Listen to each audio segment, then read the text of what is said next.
The house was silent, yet the echoes of a lifetime of private battles seemed to reverberate through every room. Dr. Phil McGraw, the man the world had known as the unflinching counselor, sat alone for the first time in years, facing the truth he had spent decades helping others confront, but never himself. The divorce from Debbie, once a cornerstone of his personal and professional life, left more than an empty home. It unearthed buried fears, insecurities, and regrets he had masked behind a smile and a camera. How could the man who guided millions through heartbreak, addiction, and betrayal falter so deeply in his own intimate life? For the first time, the psychologist revealed the fractures beneath the public persona. The private sorrow, the loneliness, and the haunting questions that plagued him. What does it mean to counsel the world when the one person you needed to understand you is gone? And can someone so accustomed to guiding others truly find redemption for themselves? The morning light crept through the half-open blinds, casting long, fragile lines across the polished hardwood floors. The house was unnervingly quiet, the kind of silence that presses against your chest, making every breath feel heavier. Dr. Phil moved slowly through the rooms, each step measured, almost ritualistic, as if traversing sacred ruins. The walls, once witnesses to shared laughter and whispered confidences, now seemed to close in around him, shadows stretching like memories he could not escape. Photographs of family vacations, candid smiles frozen in time, and framed achievements on the walls felt like accusatory eyes, each image reflecting the emptiness he could no longer deny. From the outside, Phil's life remained untouchable. The commanding presence of the psychologist who held audiences enthralled, whose words had comforted millions, whose judgment had guided countless lives. But behind the cameras, behind the signature red tie and the measured cadence of speech, there was a man unraveling. Regret seeped through every pore of his being, guilt gnawed at the edges of his conscience, and loneliness enveloped him like a thick fog. Friends recounted the shock of seeing him, usually so composed, faltering in ways that revealed how unprepared he had been for his own vulnerability. For decades, he had taught others how to confront pain, how to navigate betrayal, how to survive heartbreak. Now, stripped of the audience and the applause, he faced those same lessons alone. He wandered through the living room, fingertips brushing the spines of books he once recommended with authority, tracing the surface of the coffee table where late-night conversations had once spilled secrets, laughter, and arguments alike. He could hear, in his mind, the echoes of voices long gone, the rhythm of a life now fractured. The emptiness of the space mirrored the emptiness he felt inside, and for the first time in decades, there was no script to follow, no teleprompter, no rehearsed gestures of comfort or confidence. Just silence. The kitchen held its own betrayals. A single coffee cup from Debbie, abandoned, a spoon resting in a sugar bowl as if frozen mid-motion. He remembered conversations, small arguments, laughter turned bitter, the way he had failed to bridge the widening distance between them. Each corner of the house became a mirror, reflecting not public failure, but the intimate collapse of trust and connection. And in that quiet, in the stillness of a home that had once been sanctuary, the question surfaced like a cold draft seeping beneath a door. Who is Dr. Phil when the mask finally falls? He sat in the study, head in his hands, eyes fixed on the floor, the weight of decades pressing down like a tangible force. He had spent a lifetime guiding others through their darkness. Yet now, confronted with his own, he was paralyzed by the enormity of his own solitude. And somewhere, beneath the ache, beneath the guilt and the lingering warmth of lost companionship, a single thought flickered. Perhaps understanding himself would require the very courage he had demanded of others. But could he summon it? The house remained silent. Outside, the wind whispered through barren trees, a melancholy counterpoint to the emptiness within. The man the world knew as unshakable, as wise, as always in control, was suddenly just a man alone, facing questions he could no longer answer with certainty. The camera of life had left him unguarded, and the storm within had only just begun. Long before the glare of cameras and the weight of public expectation, Philip McGraw was a boy learning to navigate a world that demanded perfection while offering little comfort. The streets of Veneta, Oklahoma, seemed ordinary to anyone passing through, but to young Phil, they were corridors of silent observation, where every glance and every whispered remark shaped his understanding of himself. His father, distant and stoic, measured love in gestures of expectation rather than warmth. His mother, meticulous and demanding, wove lessons of discipline into every household chore and every conversation. There was little room for error, and mistakes were quietly catalogued, like small, invisible scars. In that crucible, Phil learned early to hide his insecurities behind wit, intellect, and an uncanny ability to read the moods of those around him. By adolescence, he had become a master observer, a quiet confidant to classmates, teachers, and even strangers, absorbing their fears and frustrations, while keeping his own hidden.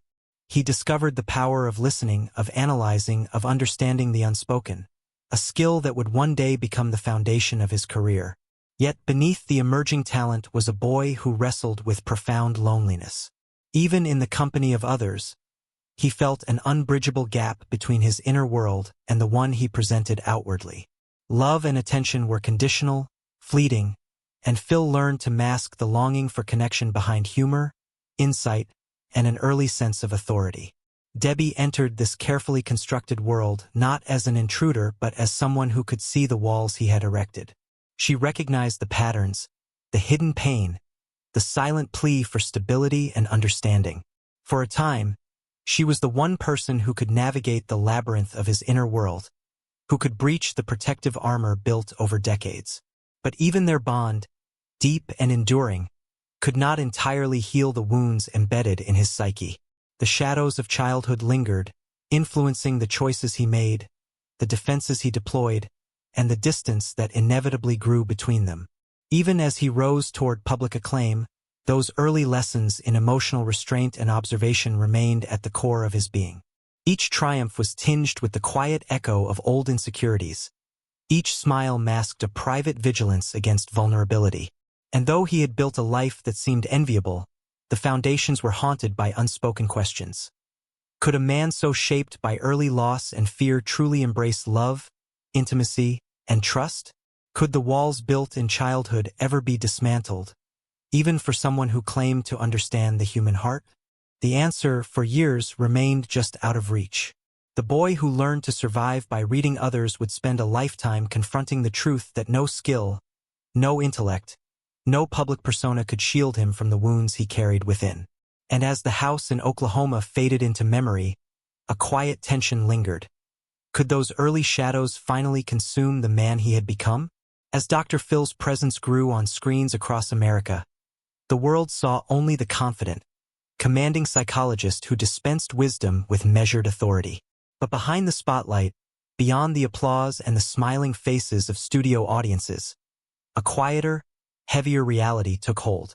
Every day was a performance meticulously constructed, a careful orchestration of words, gestures, and timing designed to project control and understanding. Cameras captured every nod, every empathetic pause, every pointed insight, but they could not capture the tension coiling inside him, the weight of being perpetually expected to be flawless. The house, a supposed sanctuary from public scrutiny, became another stage where expectations pressed down relentlessly. Debbie, patient but increasingly frustrated, witnessed the subtle erosion of intimacy. Arguments began as whispers but swelled into confrontations, leaving both exhausted and unsettled. Friends and staff recall seeing him retreat, a man who once exuded confidence now pacing hallways in the middle of the night, the lights of the empty studio blinking like ghosts through the darkened windows. Sleep became sporadic, meals mechanical, and conversations with loved ones strained, as though the simple act of being human had become foreign. The dichotomy between public triumph and private torment created a relentless tension, a constant pressure that infiltrated every corner of his life. Behind closed doors, he questioned himself, his choices, and his ability to maintain both the persona and the real man. Could the man who had advised countless others on confronting heartbreak, betrayal, and failure reconcile with his own fractures? The irony of his life weighed heavily. He had mastered the art of analyzing, interpreting, and guiding, yet when faced with the delicate intricacies of his own heart, he stumbled. The world demanded perfection, and Phil delivered. Yet the cost of this perfection was the slow unraveling of the very life he had sought to protect. In the studio, he could project calm, wisdom, and authority. But in his home, in moments of silence, doubt crept in like a cold wind seeping under a door. Even Debbie's presence, once a source of grounding, became a mirror reflecting insecurities he could no longer ignore. The applause and ratings masked a growing chasm, one that could not be bridged by charisma, intellect, or experience alone. Late nights found him staring at the ceiling, the hum of the city outside a faint counterpoint to the storm inside. Memories of lost arguments, unspoken apologies, and fleeting moments of tenderness haunted him. Every public appearance became a balancing act, a delicate dance between the man the world adored and the man grappling with private disillusionment. And as the accolades continued, a quiet, unrelenting question whispered through his consciousness. Could a man who had built a career on guidance and control ever truly save himself when the guidance was needed most? The tension grew, knotting tighter around his chest, foreshadowing the inevitability of confrontation, the reckoning that awaited behind the polished facade. And as the cameras kept rolling, capturing smiles that were now tinged with strain, the storm within Dr. Phil was only just beginning to break. The day the divorce became final arrived like a storm, gray clouds pressing down over the house and over Dr. Phil's mind. The papers, once symbols of legal procedure, now carried the weight of a personal apocalypse. Every signature, every stamped page, was a reminder that the bond he had relied upon for decades had fractured beyond repair. He walked through the rooms slowly, as though moving through a fog, each step echoing against walls that had witnessed love, laughter, and now the quiet aftermath of heartbreak. The house felt foreign, a space that once offered comfort now imbued with echoes of absence and regret. Isolation descended with suffocating force. Friends reported seeing him drift through the day like a shadow, his usual authority and magnetism dulled, replaced by the weight of private grief that could not be shared. Even the lights of the studio, once familiar and reassuring, no longer seemed to hold the same power. He could counsel others with precision, but when it came to himself, the guidance fell flat, leaving him adrift in a current he had spent a lifetime teaching others to navigate. The very skills that had made him a figure of strength in the public eye felt useless, hollow, in the face of intimate loss. In the solitude of his study, he confronted the questions he had long avoided. Where had he failed? What moments of neglect, pride, or distraction had widened the gap between him and the woman who had once been his closest ally? Could he have spoken differently, listened more, loved more fully? The answers were painful, and the mirror of reflection revealed cracks in the armor that decades of authority had carefully concealed. Emotional fatigue manifested in subtle tremors, the heaviness of sleepless nights, and the unrelenting ache of unanswered longing. Calls to friends went unanswered, therapy sessions became both a lifeline and a mirror, and the quiet rooms of his home seemed to amplify every thought, every regret, every self-reproach. He wrestled not only with the end of a marriage but with the stark reality of his own limitations. A man who could dissect human behavior with clinical precision yet stumble when faced with the most intimate of human experiences: love and loss. The storm was not only external. It raged inside him, a relentless force questioning his identity, his worth, and his ability to endure. Yet, within the darkness, a spark of resolve flickered. Somewhere beneath the grief and the guilt, a faint, persistent whisper suggested that survival was still possible, that perhaps redemption, reconciliation with oneself, and even a form of rebirth awaited, but it would demand courage, vulnerability, and honesty the world had rarely required of him. Could the man who had guided millions finally confront himself with the same brutal honesty he had demanded of others? Could he face the emptiness and emerge with a sense of self intact? Outside, the wind rustled through bare branches, and the house groaned under the weight of silence. The man the world knew as steadfast, as commanding, as invulnerable, had been stripped to his essence. A human being alone, grappling with the consequences of love, pride, and choices. And in that quiet storm, a chilling awareness settled over him. The journey toward understanding and survival would be far longer and far more painful than any audience could ever imagine. The quiet of the early morning felt different now. It was no longer the oppressive, empty silence that had haunted Dr. Phil after the divorce. It carried a tentative, fragile promise. Sunlight filtered through the blinds with a softer glow, painting the walls with warmth that seemed to echo a subtle, unspoken hope. The house, once a place of shadows and echoes, was slowly transforming alongside its inhabitant. After months of solitude, reflection, and confrontation with his own deepest vulnerabilities, Dr. Phil began to feel the stirrings of something long forgotten. Clarity, a measured presence, a reclamation of self. He embraced vulnerability not as a weakness but as a tool, a language of authenticity he had rarely permitted himself. Therapy sessions became sacred spaces, moments of unguarded honesty where he allowed the words he had long reserved for others to be spoken for himself. He began revisiting memories, some tender, some painful, and for the first time, he let himself sit with them, rather than hide, analyze, or rationalize. He acknowledged the loneliness he had long denied, the emotional walls built over decades, and the ways in which his own fear of imperfection had dictated relationships and decisions. In public, Dr. Phil's presence changed subtly but profoundly.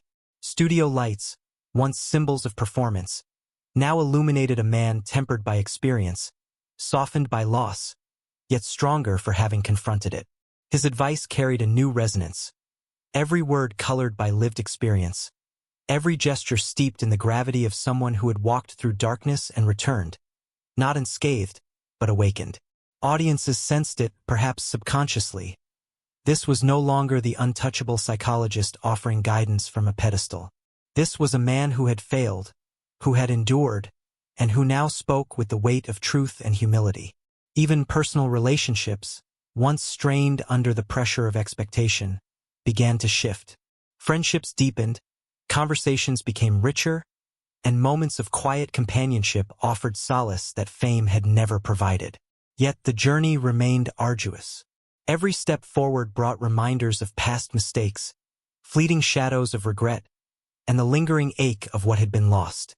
He confronted the uncomfortable truth that some wounds may never fully heal, and that recovery did not mean erasing pain. It meant learning to coexist with it, to integrate it into a life rebuilt with intention and authenticity. And still, the question lingered in the quiet moments, in the rooms of the home once heavy with absence. Could he ever reclaim the trust, love, and connection that had defined him before? Could he forgive himself for the walls he had built, the moments of inattention, the pride that had driven distance between him and those he loved? There were no easy answers. But in facing these questions, in embracing imperfection, Dr. Phil found a tentative freedom. A freedom to live authentically, beyond the mask, beyond the applause, and beyond the spotlight that had defined him for so long. In these moments, he discovered the profound truth that had eluded him for decades. Strength was not the absence of struggle, but the courage to confront it. And though shadows of the past would always linger, he now moved forward with a steadiness born not of control, but of understanding, resilience, and the quiet power of self-reckoning.